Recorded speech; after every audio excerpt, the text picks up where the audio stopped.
Hello learners, my name is Bhagyalakshmi. Today we are going to learn about the chapter An Overview of Indian Economy.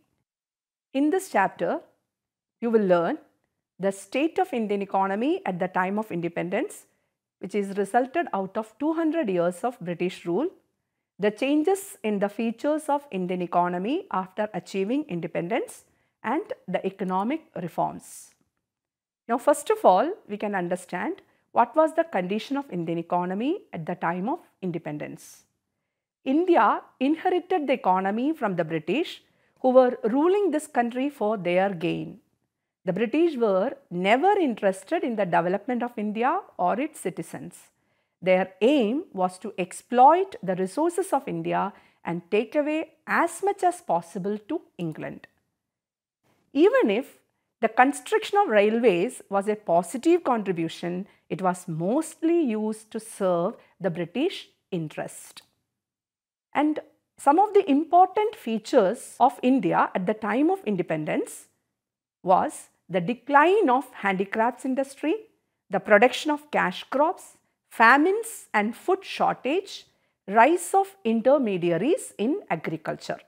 First of all, we can understand how far the decline of handicraft industry affected Indian economy. You know, handicraft industry was one of the flourishing industry in India at the time of British rule. Before the coming of Britishers, the emperors and kings promoted the interest of local artisans, weavers and carpenters. And because of that, the Indian handicraft industry flourished a lot. The Indian handicraft industry, the Indian artisans were very good in beautiful paintings, designing jewellery, designing textiles, decorating walls, making furnitures, tailoring, etc. But when the British came, they systematically destroyed the handicraft industry. They defeated the kings, they took away their kingdom, and the towns were destroyed. All of this resulted in the destruction of the handicraft industry. As an activity, you can go to a museum and find out about the handicrafts of those days. Secondly, the production of cash crops. The second important effect of British rule in India was the production of cash crops. England was undergoing change in terms of industrialization. The factories in Britain needed raw materials, and to make the textiles, raw cotton was required. For this, they promoted the growth of cash crops in India. So, the production of cash crops was another important feature of Indian economy at the time of independence. Indigo was in high demand to make prints on textiles. Indigo, cotton, etc. were promoted. The farmers were forced to grow these cash crops for the benefit of the Britishers. Attracted by the money, the Indian farmers grew all these cash crops for the British, who supplied them to factories in England. So, that is the second important aspect of Indian economy at the time of independence. The factory-made goods were sent for sale in the Indian market. Now, the British sold these goods to Indian people and made profit. So, you can see that the raw materials were produced in India, which were exported to Britain, and then in Britain, these goods were transformed into finished goods, and the goods again came back to India to sell off in the Indian markets. In both ways, the British made huge profit. And the third important aspect of Indian economy at the time of independence was the famines and the shortage of food. The worst, one of the most important part of British rule in India was the frequently occurring famines. Now, what are famines? Famines are a situation where many people, they don't get food to eat and they die of hunger and diseases. Many people used to die of famine during the British rule. The famous Bengal famine is a very good example of the bad phase of British rule in India. Now we can examine what are the reasons for the occurrence of famines in our country. The most important reason for famines in our country during the British rule was that the agriculture was dependent on rainfall. There was bad rainfall. The bad rainfall upset the food grain production. The irrigation facilities were not available. So in short, the bad rainfall without irrigation facilities resulted in bad crops. So that was one of the reasons for the occurrence of famines. Another important reason for the occurrence of famines is that the British government kept on exporting food grains to its native country England and elsewhere, even if there was local need for these things. The food grains were in great demand in India, but these were not available in India. Why? The British used to export all these food grains to Britain and to other countries of Europe. That resulted in the shortage for food grains in India. Another important reason we can here again find out for the reason for famines was the British government was interested in earning revenue through the export of food grains to Britain and to other countries. So the policy of the British was the main reason for the frequently occurring famines of our country. Then the British were sending food from India to these countries where their soldiers were fighting to capture territories. This was also another reason for the frequently occurring famines in India. The Britain was fighting war in many other countries of Asia and Africa. So the British frequently used to send food grains and other essential goods to these countries for the soldiers who were fighting there. This also resulted in the shortage of food grains in India. The poor people in our country had not enough money to purchase food grains from the market. So this all resulted in the frequently occurring famines in our country. The Indian farmers were encouraged to produce cash crops on their fields.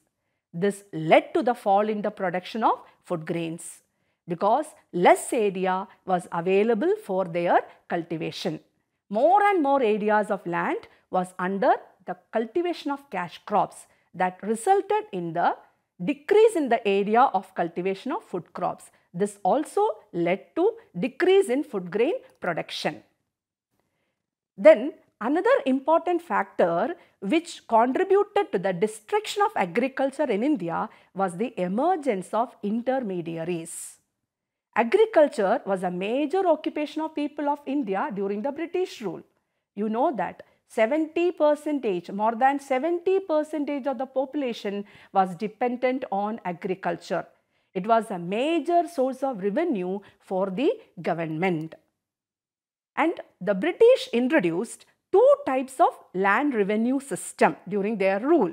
One was permanent settlement, under which the land revenue to be collected was permanently fixed. The second system was the temporary settlement, under which the land revenue was changed after 25 to 30 years of time. So there were three important types of land settlement. There were three important types of intermediaries during the British rule. One of the important intermediary in eastern parts of India were zamindars. The intermediaries were known as zamindars in the eastern part of India. In the western part of India, the intermediaries were known as mahalwars, and in the southern part of India, the intermediaries were known as rayatwars.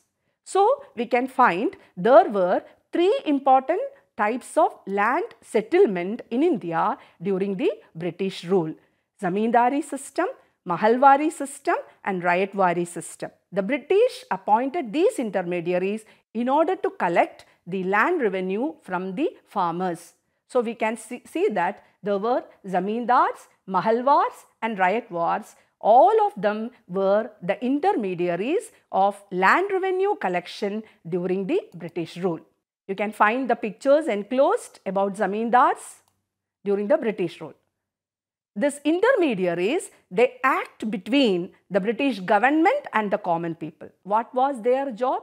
Their job was to collect revenue in the form of rent, tax, etc. from the villagers, farmers and other households and submit that revenue with the government. During the British rule, the railways were introduced. One of the positive impact of British rule in India was the introduction of railway. The railways were first introduced by the British in the year 1853 between Bombay and Thane.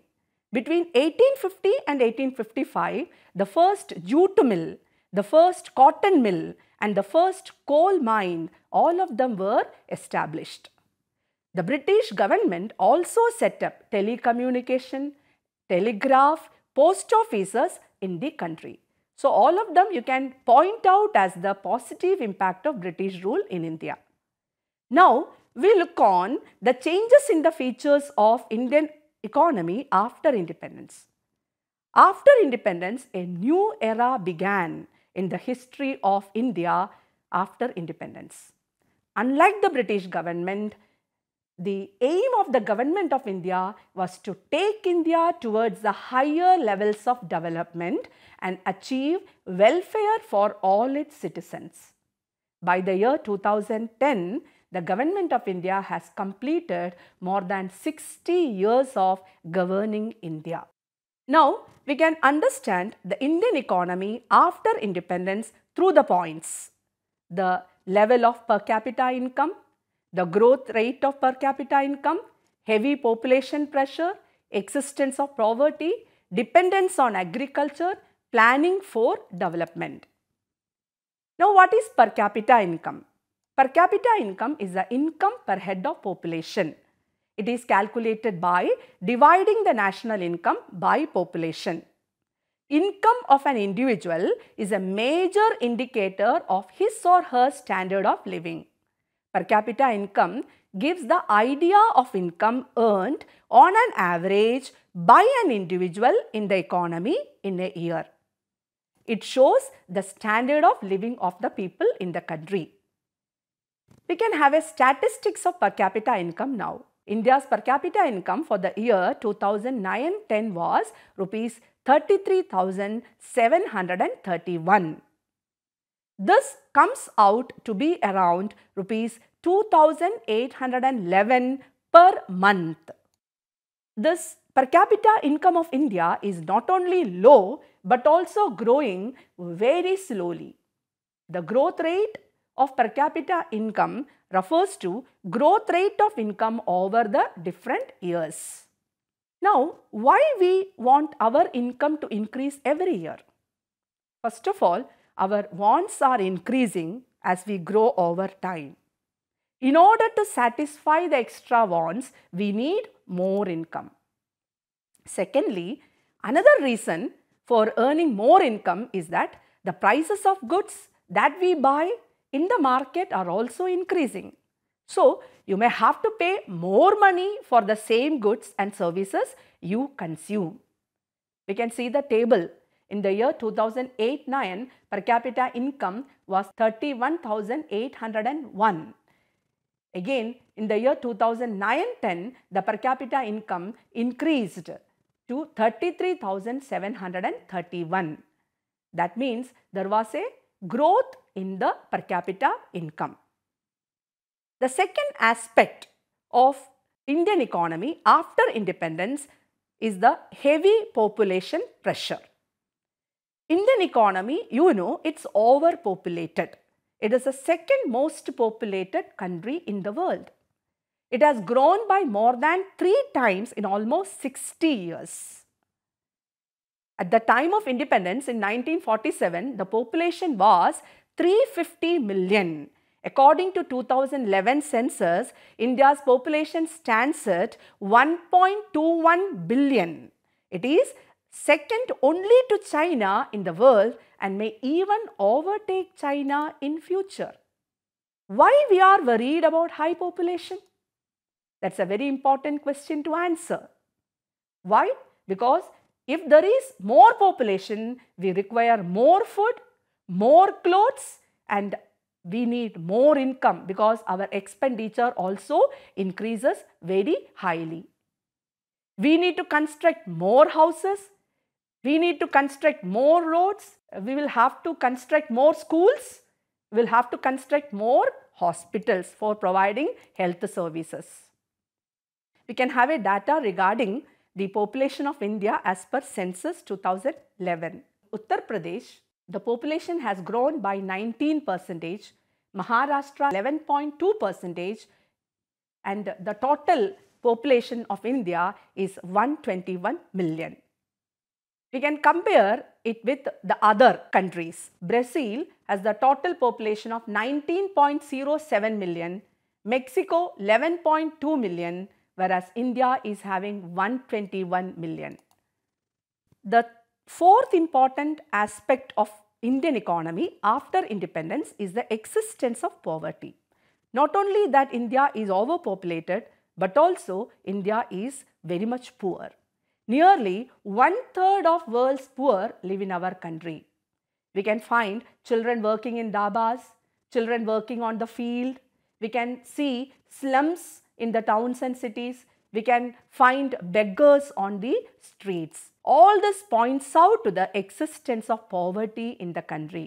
We can see the visuals of poverty in our country day-to-day basis. More than 30 crores of India's population suffer from poverty, which is about 27.5% of the total population. Out of this, more than 22 crores live in rural areas. The rest of them live in urban areas, that is in towns and cities. Now, we can understand the poverty situation in some of the states of our country. What is the percentage of poor in different states of India? Odisha is the state having the largest percentage of poor people, with 46% of the total population poor. Punjab is the state having the least poverty ratio, 8%. You can see state by state the percentage of poor people, statistics regarding the percentage of poor people in India. How does poverty occur? Poverty occurs due to, first of all, a person affected by poverty is either unemployed or earn very small amount of income from his or her current occupation, which is insufficient to fulfill his or her basic need. That means the foremost reason for poverty is unemployment. The second reason for poverty is that exploitation.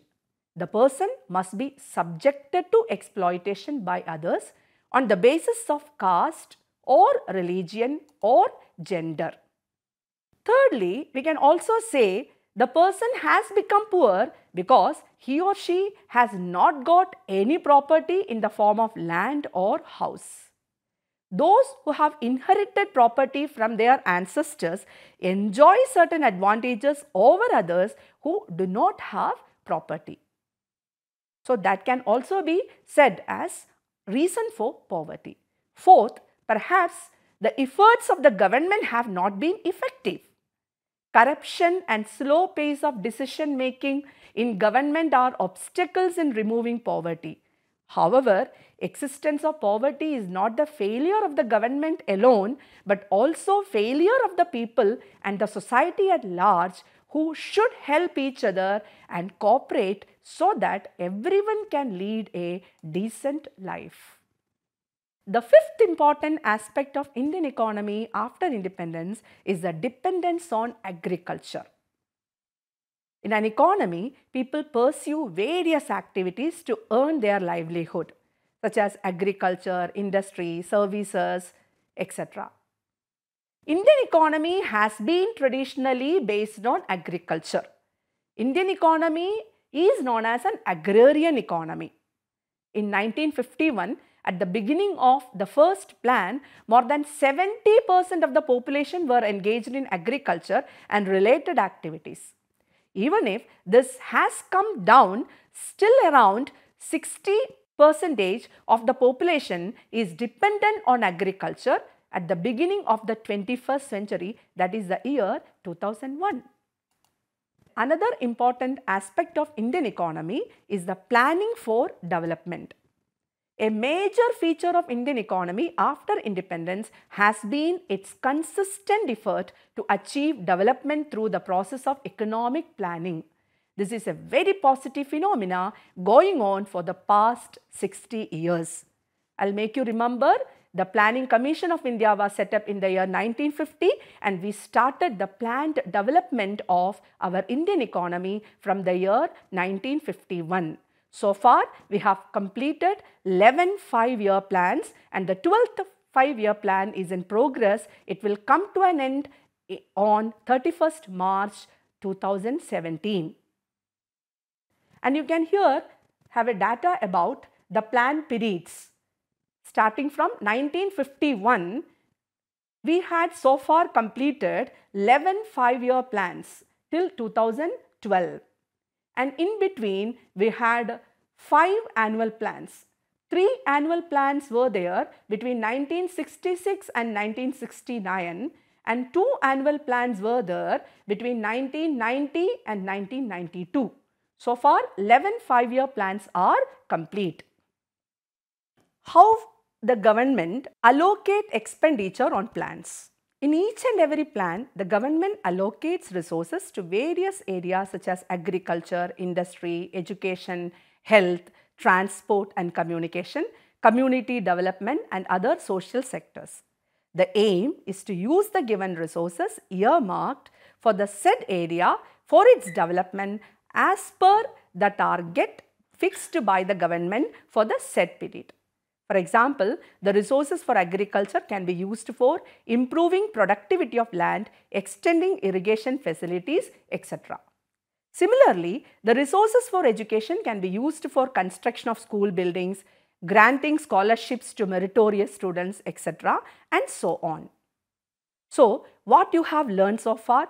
You learned about the state of Indian economy at the time of independence, which has resulted out of 200 years of British rule, the changes in the features of Indian economy after achieving independence, and also we understood about the economic reforms. So, that's all in this chapter. Thank you and have a great day. Hindustan के हर कोने में नौजवानों के पास प्रतिभा है, उन्हें अवसर चाहिए। NIOS देता रहा है युवाओं को अवसर आगे बढ़ने का। NIOS से पढ़ने वाले इन युवाओं ने किया है संस्थान को गौरवान्वित। दिव्यांगों ने बन के दिखाया है सबल और आत्मनिर्भर। NIOS के साथ आप भी जुड़िए NIOS के संग।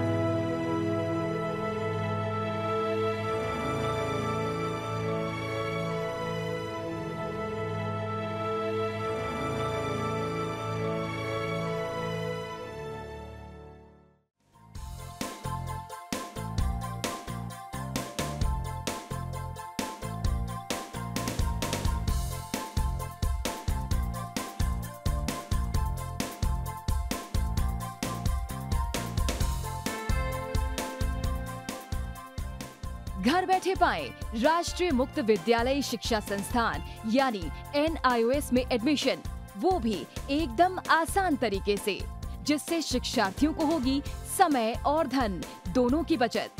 NIOS से शिक्षा कभी भी कहीं भी। शिक्षार्थियों, क्या आप जानते हैं NIOS में एडमिशन लेने का सरल और सुगम तरीका, जिससे शिक्षार्थियों को ऑनलाइन प्रवेश लेने में सहूलियत मिलती है। NIOS में प्रवेश की प्रक्रिया पूर्णतया ऑनलाइन है। शिक्षार्थी घर बैठे इंटरनेट द्वारा प्रवेश के लिए सबसे पहले NIOS की वेबसाइट www.nios.ac.in पर लॉगिन करें। अपना ईमेल आईडी और पासवर्ड डालकर अपना पंजीकरण करें। पंजीकरण के बाद लॉगिन करने पर ऑनलाइन प्रवेश हेतु आवेदन पत्र खुलेगा। आवेदन पत्र को निर्देशानुसार भरें और प्रिंट आउट लें। इस प्रिंट आउट पर अपनी फोटो संलग्न करें। ऑनलाइन प्रवेश के लिए शुल्क हेतु भुगतान के तरीके हैं: क्रेडिट कार्ड के द्वारा, डेबिट कार्ड के द्वारा, राष्ट्रीयकृत बैंक के ड्राफ्ट के माध्यम से, जो कि सचिव NIOS नई दिल्ली या नोएडा के पक्ष में देय हो।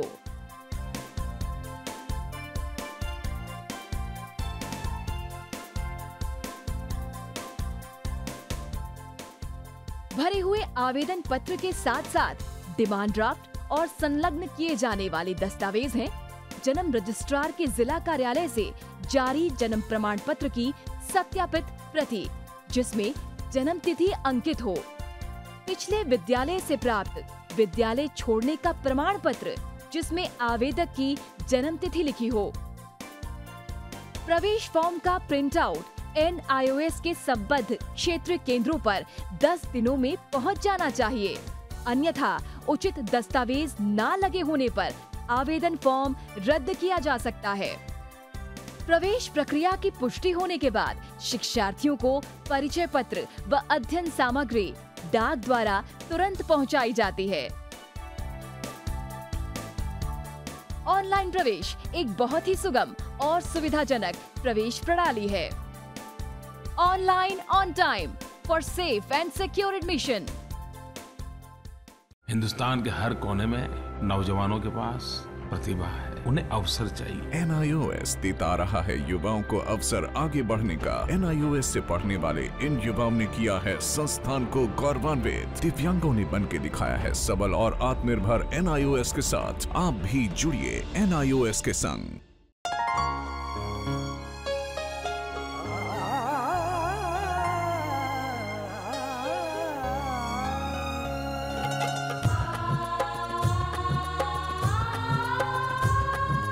जीवन ये प्रकाशित करने, राहों को आलोकित करने, हम अपना दीपक स्वयं बने, हम अपना रास्ता स्वयं चुने।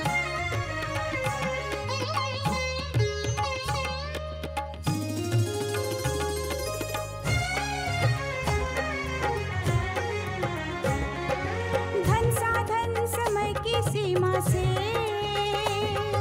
विद्यालय जो मुक्त हो, धन साधन समय की सीमा से विद्यालय जो मुक्त हो। कभी पढ़े हम कहीं पढ़े, वे विषय की लोच से युक्त हो। मित्रों हम उठे और जागे,